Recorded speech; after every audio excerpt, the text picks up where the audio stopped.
Ronnie and I met through Jenny Gessler, and we've had a conversation and we hit it off right from go and have some common experiences, I should say, about what we've been through and what brought us here today. So, as you guys know, I always want my guests to introduce themselves because that speaks to, their power into the world. And so without further ado, Ronnie, tell us who you are and what you do for people. Okay, so my name is Ronni Hochman. First of all, thank you for having me, and thanks to Jenny Gessler for bringing us together because that was wonderful.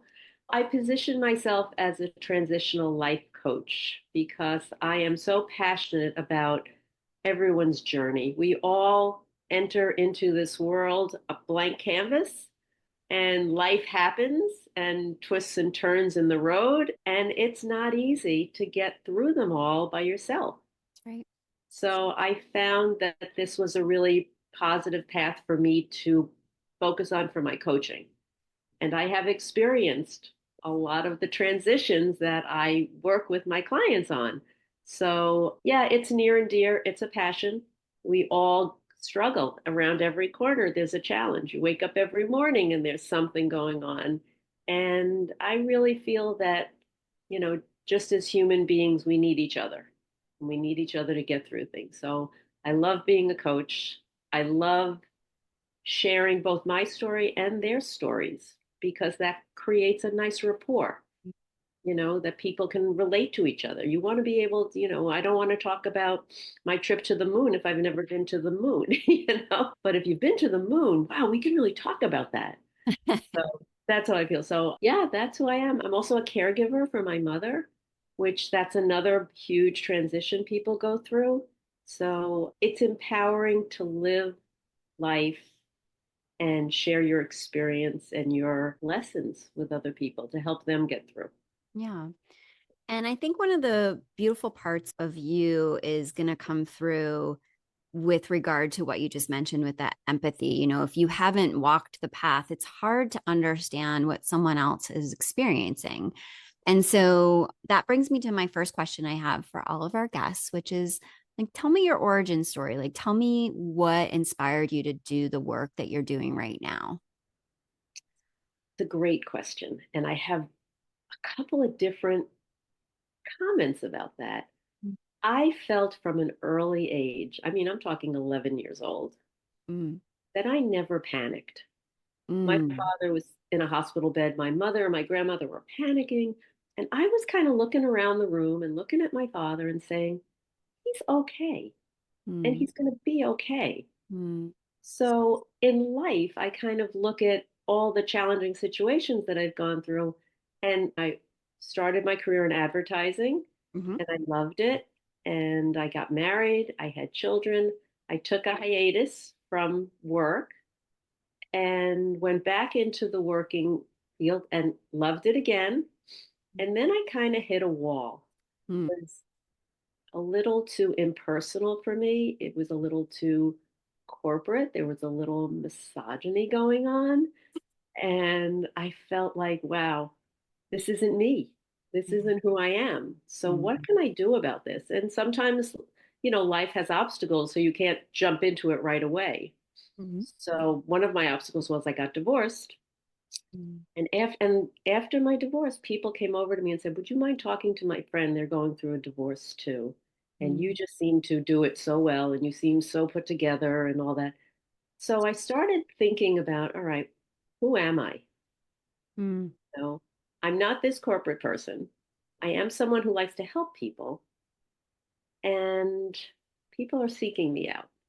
mhm, So, ironically, I was talking to a friend one day. We were at a play, and I said, I'm trying to find my path. I'm trying to figure out how I can take the qualities that I see in myself and the qualities that other people see in me and somehow be of service, somehow mm, turn this into a career. mm, And he said, one of my friends is a life coach out in California and loves it. So I started doing my research. I started talking to people and I was hooked. I said, this is wow. what I'm meant to do. And I haven't looked back. It's just been a wonderful journey and it allows me to be my authentic self Mm, and to bring to my role as a coach my own life experiences And I've made a lot of beautiful connections with people.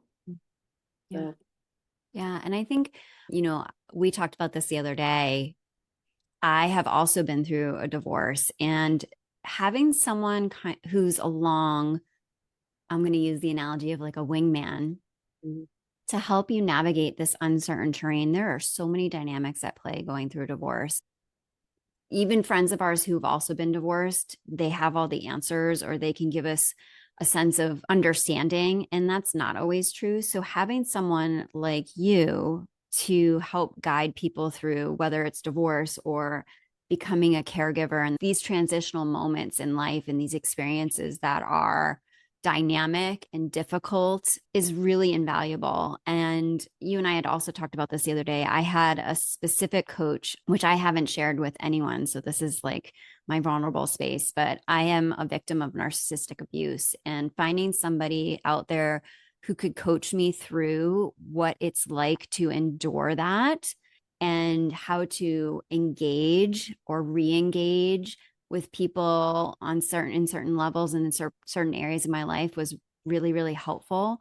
So anyone who can guide another person through with empathy and, skills and mechanisms sounds like very technical, but there are ways of thinking, right? And part of, I think, what you bring to the table with your clients is that you are certified. You have the empathy because you've walked so many paths as a caregiver, as someone who's been through a divorce, as somebody who's left corporate and become an entrepreneur. And I think there's this common theme that we want to kind of highlight today is in each of those transitions, there's a state of loneliness that kind of comes and bubbles to the surface or serves as a baseline, that we want to talk about and let people know that there's a way to navigate through that emotion. It's very common. I personally know that on the other side of my divorce, there was an element of loneliness. Although in my context, I was a little bit grateful for it, which is the flip side. You kind of like get to find and like be in your own controlled space where you feel safe and you can think about, rebalancing and recalibrating. So tell me a little bit more, Ronni, about that work that you do, especially around the concept of loneliness and helping your clients navigate that transitional space and time they are in their life. I kind of liken it to we all feel fear, Mm, and I liken divorce to that first day of school, that whether it's kindergarten or graduate school, you didn't sleep well the night before because you're afraid. You're not sure what's coming around the corner. You don't know what's going on. So that loneliness seeps in, and you probably, for maybe for reasons of pride, you don't want to admit to anybody that you're scared at that particular point because you're going to stand up. And we do it, we take, and the way I coach people is small steps, mm, really small steps. And the beauty of coaching is that if you don't achieve the goal we set for the time before, that's okay. Let's mm, figure out what the block was. Let's mm, figure out if you need to back up a little bit, make it a little bit slower. mm, So, loneliness is something that we're able to come out of gradually, mm, mm, whether it be deep cleansing breaths, whether it be music, something that's going to trigger your power, your motivation, something inspired you to make this step. mm, So part of you is all in, mm, but we have little voices in our heads that say, "What are you doing? Like, what are you crazy? You can't do this." That imposter syndrome that kicks in, mm, right? And what I say to my clients, and I say it to myself all the time too, it's like, wait a minute, you've been in a situation like this before. You mm, got this. You know how to dig down and bring out the true strength and energy that you have. This is what you want. You've made this decision, and trust yourself and go a little slower if you have to.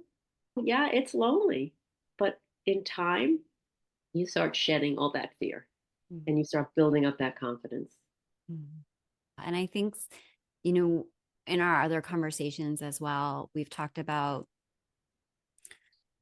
I think that there's a gift in loneliness, at least again, like circling back to my personal experience, both not just like coming out of my divorce, but starting my own business a couple of times, starting different businesses and knowing like there's this kind of, yes, there's fear. Like, what am I doing? Am I doing the right thing? Am I nuts? Like, is this crazy? Like, who do I think I am? Again, that imposter syndrome, but also knowing like, wow, it's also starting something new while it can be lonely, helps you kind of clear the deck. It allows you to have a clean slate. And for me, I worked my way through loneliness by seeing it as giving myself a hall pass to engage in a different way and to start leaning into opportunity. And when we've done the things before, like when you shared, I kind of got to the space in my corporate life where it just didn't fit. It really wasn't for me anymore to be able to shed that persona of the corporate woman and go into something new. You had a time and space where you're like, and you said you were investigating it and you were kind of opening up to your inner circle and saying, I'm really trying to forge a new path, trying to find my way forward. And I think regardless of whether you are an empty nester and, I found that when I was a new mom, I had twins, they're 18 now. When I became a mother of twins, that's like a whole subset of being a parent. Like people with new parents with one child have no idea what it's like to have two babies that need you at the same time. And it was incredibly lonely and overwhelming. And there weren't a lot of people who could appreciate that position that I was in. So even that felt lonely. But then I like went and found my tribe of like other mothers of multiples, right? And talking to people about like this experience about, well, what does it feel like to have twins? I'm like, I don't know. Right. I never had kids before. Like I just happened to get two babies at once, but I have no, baseline to compare it to. So, regardless of what transitional state, I want to encourage people, and I think you do this in your work too, Ronni, is looking for the gift in the loneliness.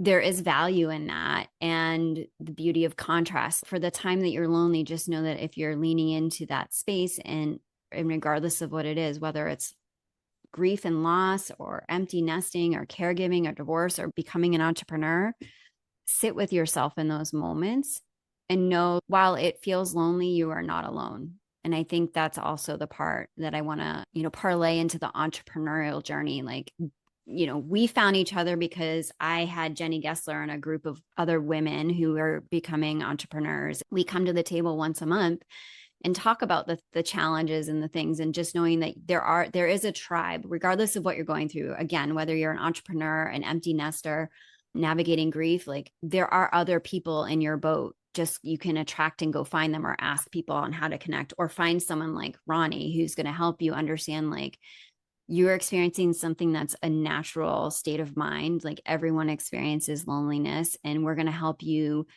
you know forge a path through it at your pace, but just know that it's a temporary thing. Like this too shall pass. Yeah. And with every change comes so many different opportunities that, like, I know personally for divorce, what I'll say to couples and even people going into business for themselves, it's like, wait a minute, the window just opened for you. Yeah. And it is a little scary, but the air is so clean. The sun is, if you look at it with the excitement and the joy with which you initially made that decision, Mm-hmm. each step that you take, it's not win or lose. Yeah. We're That's so good. going to make mistakes. We're going to make a bad decision here and there. I remember when I was in corporate, it's like I had to dress to the client I was visiting. If I was visiting young, I had one client that manufactured all the t-shirts for all the teams and all the colleges. And it's like, I'm not going to wear a white shirt with a bow. So we learn as we're creating any new chapter for our lives. Mm-hmm. We go slow. We embrace the people around us. We do not do it in a vacuum. That's right. So that breaks down the loneliness too, is don't be afraid to ask someone else, what did you do? How did you Mm-hmm. make it work? How did you take that leap? You Mm-hmm. know, they said, I didn't take a leap. I took little steps and I surrounded myself with the right people. and I boosted my confidence along the way. And then by the time I was there, look at how much more I grew from the people that I connected with to make myself even better than I thought I was going to be. Yeah. So So don't lose. that is a nugget of wisdom. I think there's a lot to hold on to in that quote, the win and learn. And as you were talking, I was thinking about the concept, the Japanese concept of Kaizen, Kaizen. And it's such a great concept. And I've used this a lot in my work with clients. We all, and you know this in your work too, all of your work that you've done is when you come in to work with a client, like we have a common background in marketing, advertising, they're in a current state and you're taking them to the future state. And there's going to be a process of conversion and evolution from, current state to future state that they will go through and that we go through with them. Right. So we're taking them from point A to point B. And as with any journey, it's going to change you. It will change you. It changes your client, hopefully, to help them make more money or get more awareness or sell more widgets or whatever that is. But it inevitably will change them. They'll determine something about their process that they can refine. They'll meet a new vendor that just knocked it out of the park. They will onboard maybe a new member of their team. They will contract out to somebody that just becomes a rock star, or they will, again, to the learn part, wow, that vendor just wasn't a fit for us. We need to, not utilize them in the future. It's just not a great fit. But you will inevitably be different once you obtain that future state. And I think, particularly when anyone in our audience is considering someone like a Ronni, a coach, to help you navigate through these transitional phases in your life, like you just know that this is a journey. And even when you've completed your work and time with Ronni, you will continue to iterate and evolve in the concept of Kaizen over time because you're human. If you're doing anything to move yourself forward, that's going to happen. And I really like to have a lot of our guests infuse that concept of Kaizen. I just launched a podcast this week with Lily Grace and York, and she's a lifestyle expert. She will change someone's physical space for the better, but also she has a wellness approach to what she does as well, and making sure that we're able to identify people like a Ronni or another coach or some other wellness expert to help us evolve and become better over time. So I just love that. I love that Ronni calls herself a transitional coach. So we want to make sure that our listeners know that, she can help you through any type of experience you're going through, whether it's divorce, becoming a caregiver, becoming an empty nester, experiencing loss and illness, becoming an entrepreneur, navigating the entrepreneurial landscape. She can help you with that. Can you give me an example of how you've walked a client through, maintaining discretion and their anonymity? Tell me about an experience that might align well with people who are entrepreneurs in our audience. I think my superpower is listening, Mm, asking the right questions and listening. Because again, we all come with a lifetime of experiences, and mm-hmm. everything that we do leads us to where we are now. And I think that's really important as a coach to allow my clients to hear themselves, Mm, because I think listening is one of the best tools we have as mm-hmm. coaches. And the client is also listening, is also hearing what they're saying. Because what I do is, after they tell me a situation, is I'll reiterate it. I'll say, so just to be clear that I'm understanding exactly what you're saying or where you are, and I'll repeat it. And then they will say to me, yeah, that's exactly what I'm thinking. And you can hear them thinking about it themselves Mm, and dissecting it. So mm, it's a process of questions, listening on my part, and then hearing yourself on the client's part. mm, And we reach these aha moments, which literally blow your mind because what people have forgotten about themselves surface. mm, mm, I'll often say, have you ever been in a situation similar to this? And they'll say, oh, yeah. And I said, and how did that play out? And they're like, oh, I figured it out and it was great. And I said, and that's part of who you still are. Mm. You have that ability to draw from who you are in those times of strength, in those times of challenge, and bring it to the surface again. So it's very empowering. And it's That's a very, it as a coach, I cry sometimes when I'm dealing with because it's you're so connected. yeah. You're talking to somebody about very personal things. Mhm. And it's a privilege for me that they trust me and that we can walk this path together and find rewards and joy. Yeah.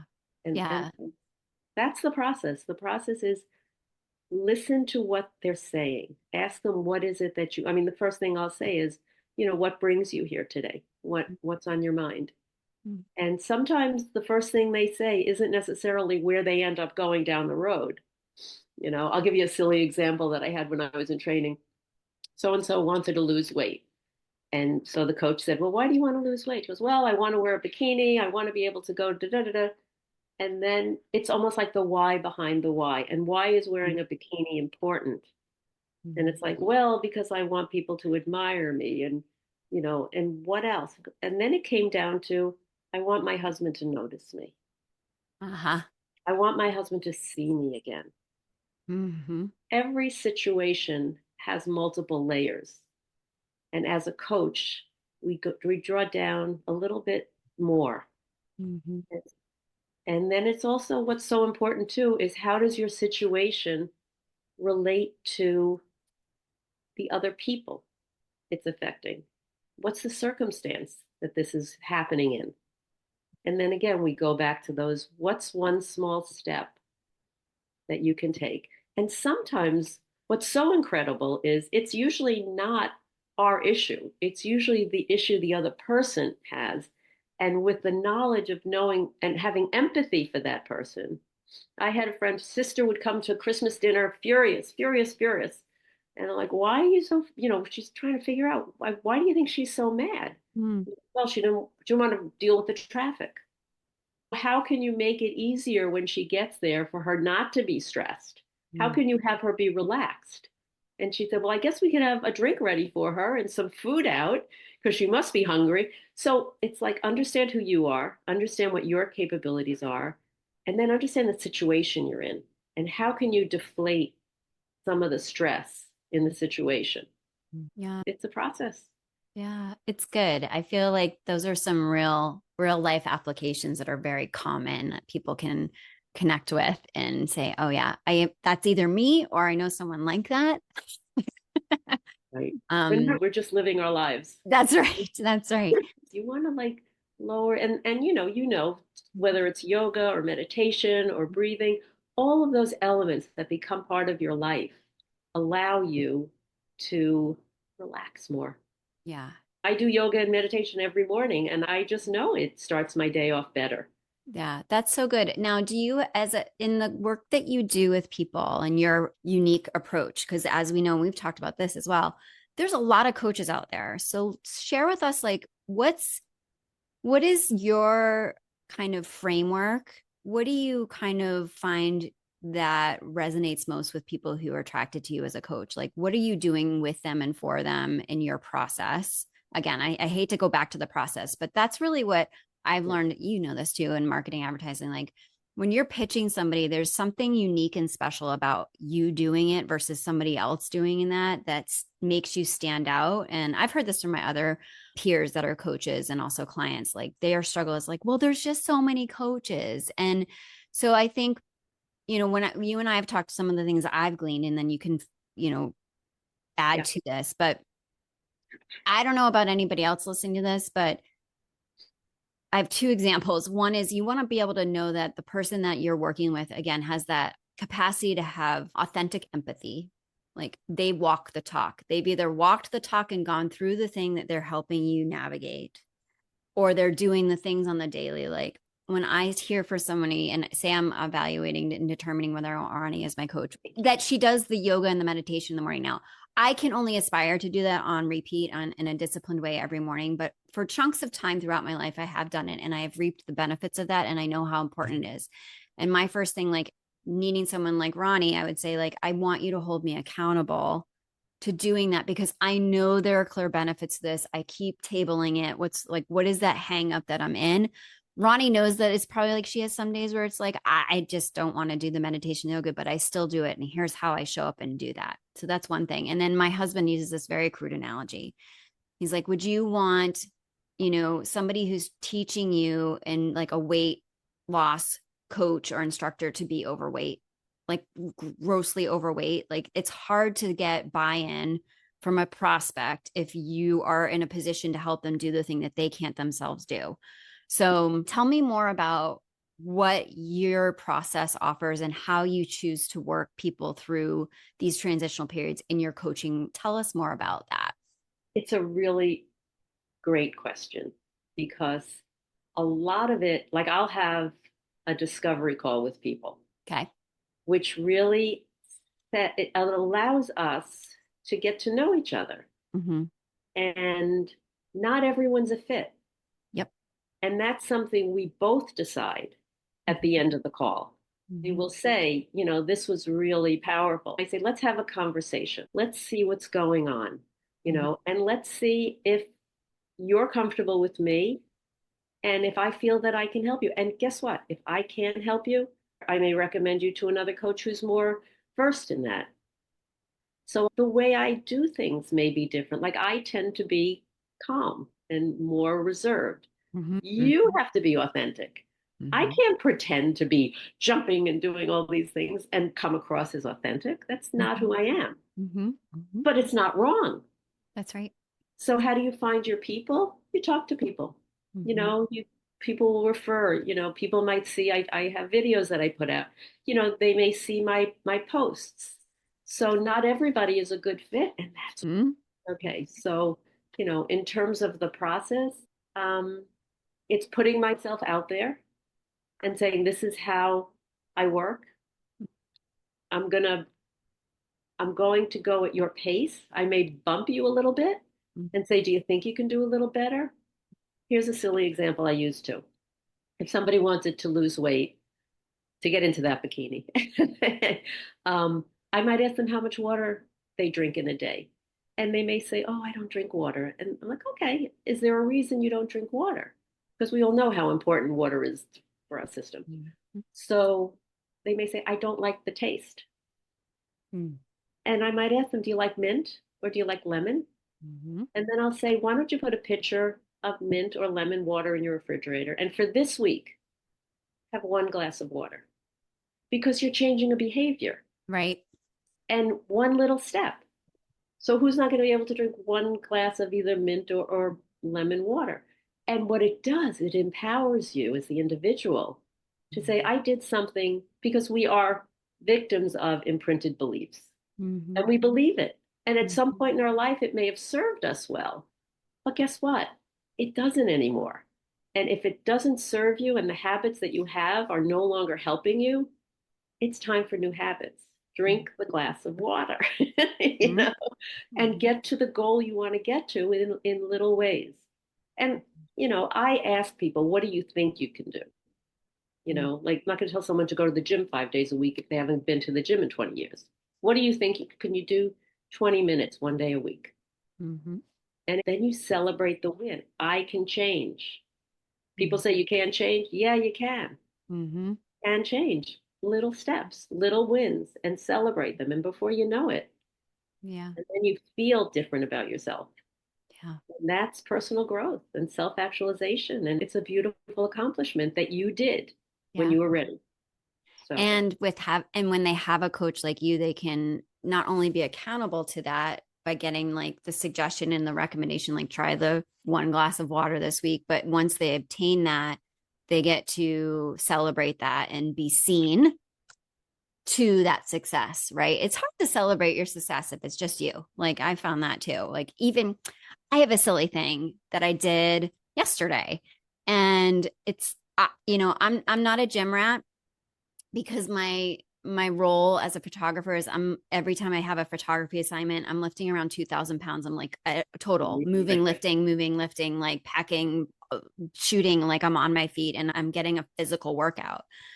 And so I honestly take that and use it as a crutch because it allows me to not have to go to the gym. It also allows me to kind of get a free pass out of consistent, regular workouts because it's like, well, when it happens, it's a lot, but it doesn't happen as consistently as I would like it to. And especially moving into this place and time in my life where I'm menopausal and it's like, I still haven't changed my size, but I'm like, it's looming in the back of my head, like, well, you got to do something, Dawn, because your body's changing. You need to do a workout. My husband was off doing a project and I was like, I could go in and just like, I have every reason in the world to do nothing when I get home. Like, I can go sit down and just relax. And I was like, but if I don't sit down, if I go in and I know my dogs need to get aired out, and not only do they need to get aired out, my dogs also need exercise. I'm just going to walk in, throw their leashes on today, and take them right out for a walk. I'm not going upstairs. I'm like, just going to calm them down. And we went for like such a beautiful walk because down here in Birmingham, it was 80 degrees and sunny. Like there was like no excuse not to be out enjoying the weather. My dogs were happier for it. I noticed like the last couple of like I'm doing dog walking a lot more with my dogs. Like it's bonding us closer. It's letting me meet my neighbors, which happened. I met a neighbor 2 doors down. Talk about opening the way for opportunities, but also me doing like what I wanted to do. But it wasn't, I needed to like share it with my husband. Like as soon as he got home, like I took the dogs for a walk today. Like, I didn't have to, but Celebrate. I That's did. it. You're celebrating, and that feels good. You've Yeah. accomplished something, and Yeah. it's and breaking out of the mold Yeah. Yeah. and knowing that you felt really good about it. Yeah, I did. And I needed it too. Like, even though I had been working and doing like the photography stuff, I know for me, that being out in nature and walking, that's my sanctuary. Like, the way that people feel like the gym is their sanctuary, I need to be outside moving my body. I just know that I know that I know that about myself and how I prefer to get exercise and stay fit. It's that fresh air. It's grounding myself on the ground. It's moving with my animals.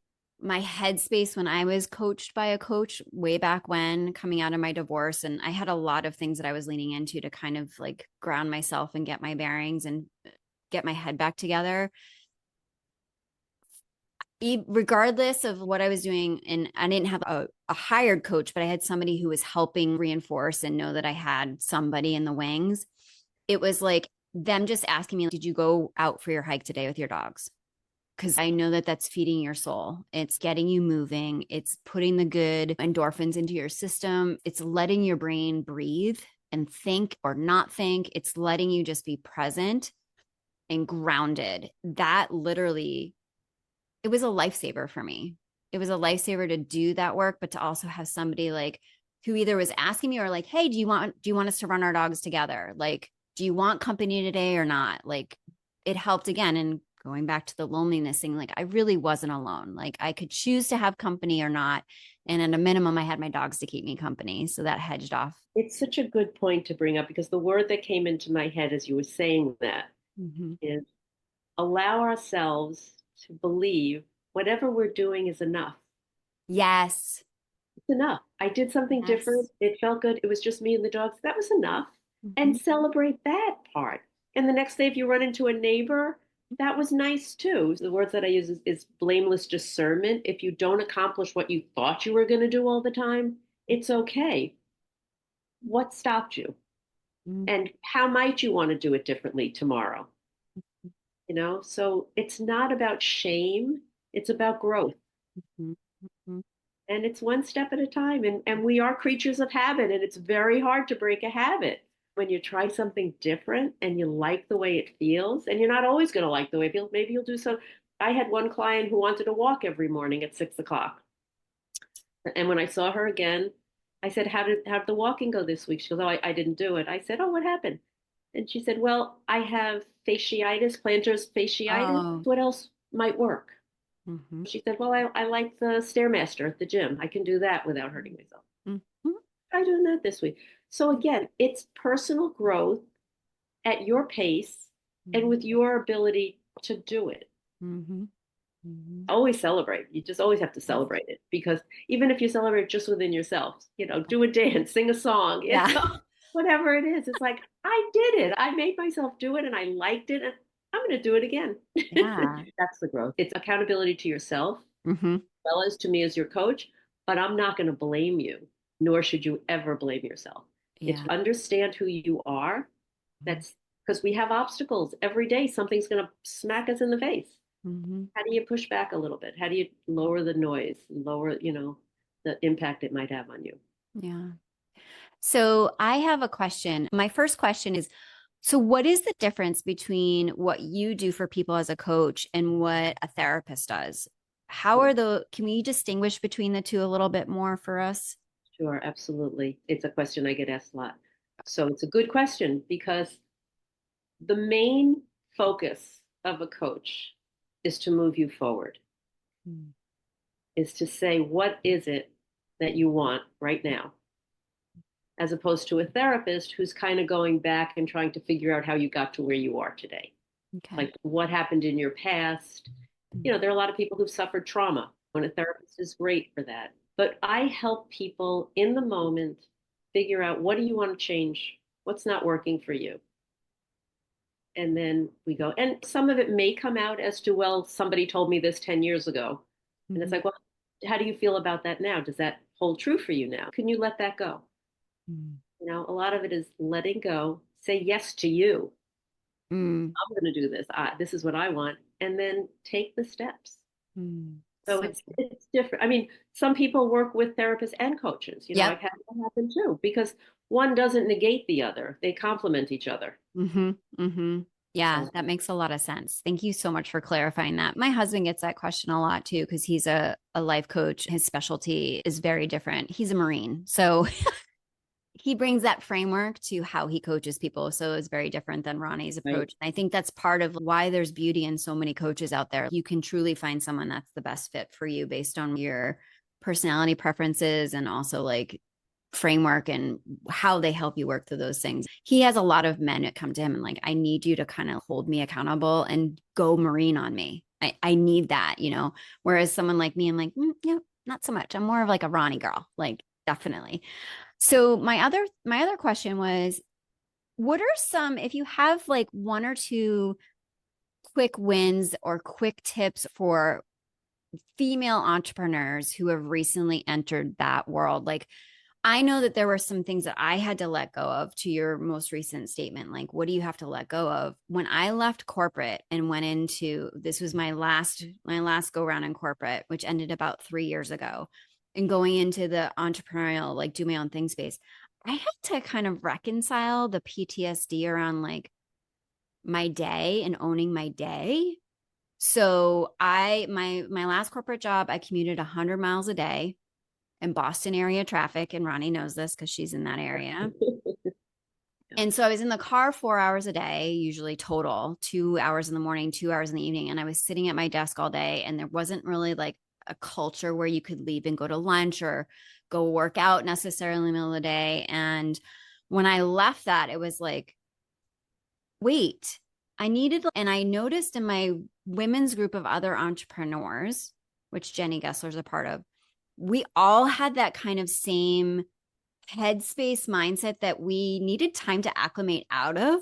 So, how could you maybe give us some guidance to easing into that new lifestyle, like leaving corporate and coming into a place in time where we actually can have agency over that, but not sure how to reconcile that in our head, like still being like, is it okay? Not feeling guilty about like going and having coffee with a friend and then coming back to your home office. Like there was a thing there. Let me give this a minute thought because the first word that came to my mind is how beautiful is freedom? Yes. Right? Like, how beautiful is freedom? And I mean, I could be working till 1 or 2 in the morning because what I do, I love. If I Mm-hmm. have to do other things earlier in the day, I know I'm going to get back to this because this is something that really matters, something I make time for. So there's no guilt, there's no shame. It's just it's permission. That's right. You give yourself permission to do the best you can on any given day, and that's enough. Mm-hmm. Mm-hmm. And if you say to yourself with this blameless discernment, I wish I had done that yesterday. What stopped me from doing it yesterday? Oh, Mm-hmm. yeah. I had to make a phone call, or I had to take care of, a serviceman was coming in to take care of, the downstairs, water heater or something. Mm-hmm. And that's okay because this is life. Mm-hmm. It's not a straight line. It zigs and zags. There's mountains and valleys. I mean, so we give ourselves permission as entrepreneurs to say, I have a vision and I have tools and Mm-hmm. I can pace myself in a way that allows me to get from point A to point B. Mm-hmm. And I'm always growing. So I'm never done, which is another thing to embrace. I'm never done. That's right. No shame, no guilt, just the motivation of being who you truly are. Be your Mm-hmm. authentic self. You are self actualized. You wouldn't be creating this change in your life if it wasn't something you really wanted and something you really believed you were capable of. Yeah. If you have to slow it down a little bit, it doesn't admonish your vision. You just keep moving forward at the best pace you can. Yeah, that's so good. And, I think we set these unrealistic expectations for ourselves when we go into the entrepreneurial world, like we're going to know everything that we need to do every day. And it's about finding your stride. I feel like there's a metaphor about a runner, not everybody's going to run at the same pace. And as entrepreneurs, we're all kind of running a marathon.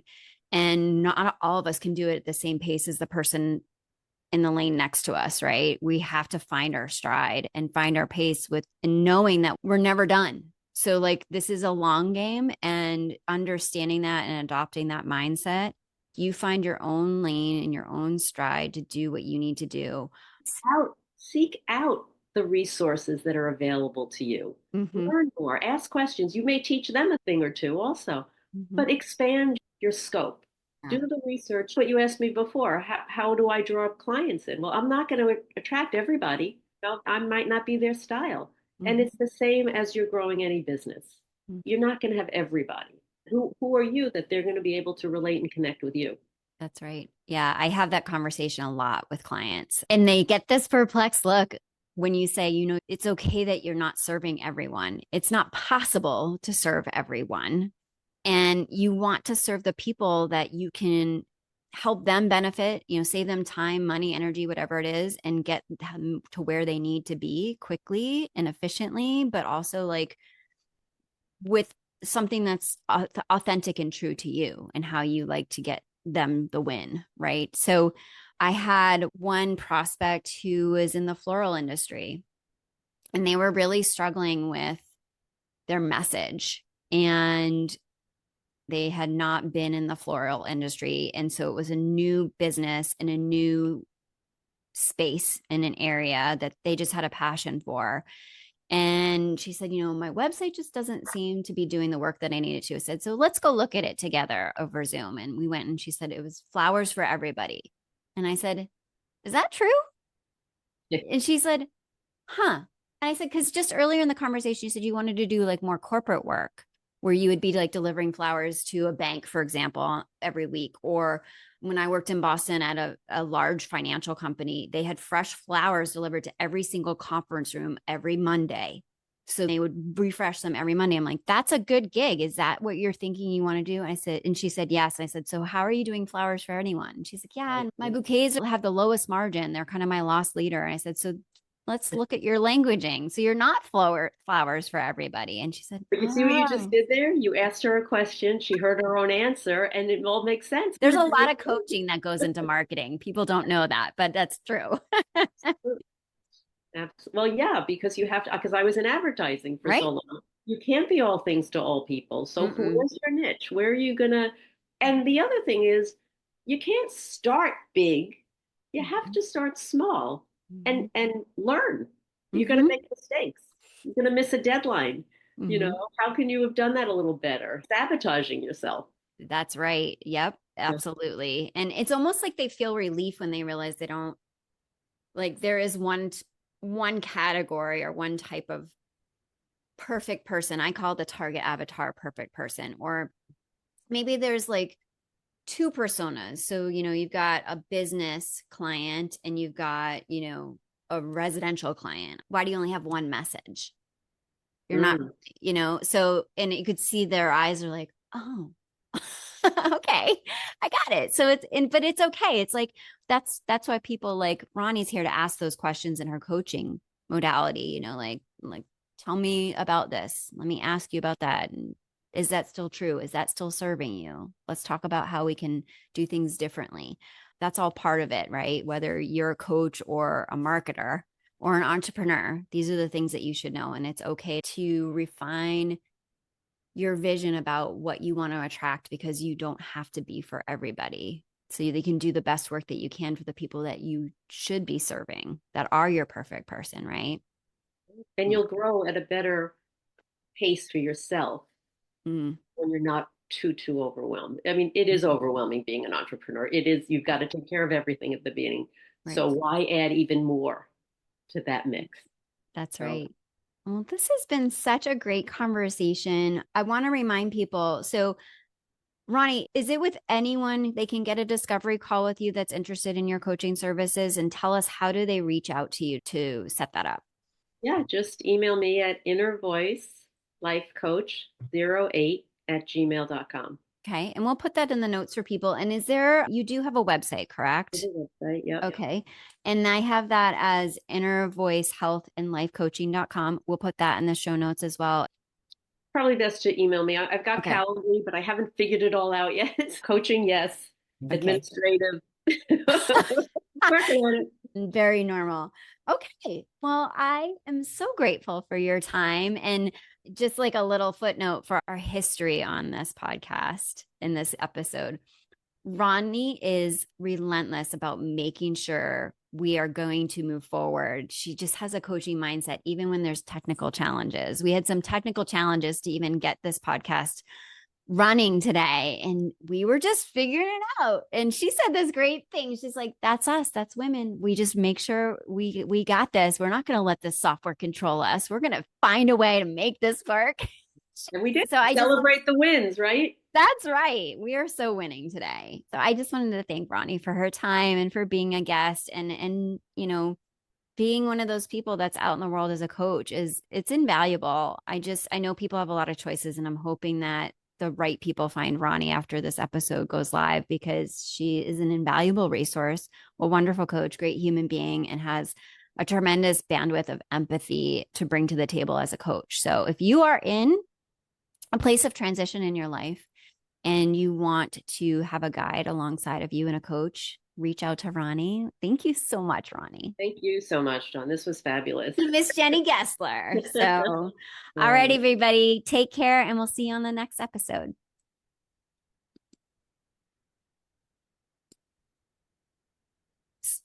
so because of COVID, a lot of people were separated and, it just didn't have the opportunity to be live and in person. Mm. And I do a series of speaker workshops, which allow not only for me to share information, but it allows the people to share their own experiences. I write a blog called Life in a Word because life is filled with words. Oh. And so my first workshop was and my first blog was the word purpose, and Mm. which is such a key element to our happiness.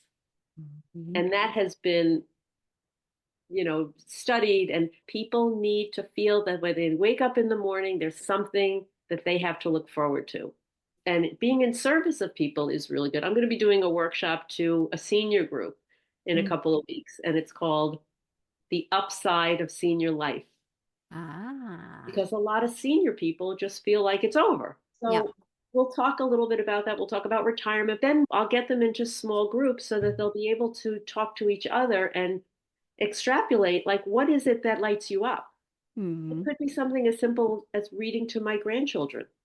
Mm. And look how joyful that is for someone. If you have Ah. physical challenges, but you don't have verbal, you can do those kinds of, there are other things. So some people might just teach. There was one woman who was teaching gardening. She was a lifelong gardener. And Mm. other people, it doesn't have to be a garden in your backyard. It can be something in your windowsill. So finding what is it that you love that you can share that Mhm. will become your purpose. Other workshops I've done on change, obstacles, just real life situations that we all experience. And when we talked about loneliness before, this takes away loneliness. This brings people together. Yeah. I'm not having a great senior life. You're not having a great senior life. How do we, what can we do to lighten that up? What can we do for each other? Hmm. We might be working at a food pantry once a week, giving back, doing things. So when people are shut in, they don't explore enough. So these Hmm. workshops are about exploring and again, hearing yourself talk. So I, Good. I love doing those too. I love my one-on-ones, but my workshops are just really another joy for me. And Mm. the people that you meet and the things that you learn and the stories that are shared are just all gems, all good. That's good. So these workshops are done in person. They're not done virtually. Is that correct? I'll go to community centers, I'll go to libraries. Awesome. I actually heard a little gem in there I want to highlight. I used to work for a retirement coach and advisor, and that is one of the most stressful transitions I think people go through. So I see that as an opportunity for you. I don't know if that's something that you put on So your category as transitions, but man, that's a big one. I gave a talk to a retired group of women. There were like 45 of them. So I looked up retired, and retired means to fall back. It just didn't have a positive anything to it. Yeah. So I said, what if we changed the terminology? Instead of retired, what about refired? What about refiring yourself, getting yourself Ooh, moving again? And that's what I'm going to do with the seniors. You're not falling back. You're just entering a whole new area. And, what did we used to say when we were all working crazy hours? If only I had more time, if only I had more money. Well, guess what? You got that now. You've got time. You've got enough money to do whatever it is that might bring that joy. So yeah, get refired. that's You know, awesome. fun Oh, work. well, I'm so glad we did a little postscript Thank you. regarding your workshops because that's a great resource for people. And like it's an alternative to your coaching, or a complement to your coaching. You can do both or one or the other. And I want to make sure that we put the link to your blog in there too in the It's on show my notes. website. You'll see on the in the menu bar at top, it'll say blog. Okay. And I do post them on Facebook and on LinkedIn. Okay. So you're on Facebook and LinkedIn as well. So we'll make sure we put those links in our show notes as well. So there are lots of places that you can find this amazing lady. Thank you.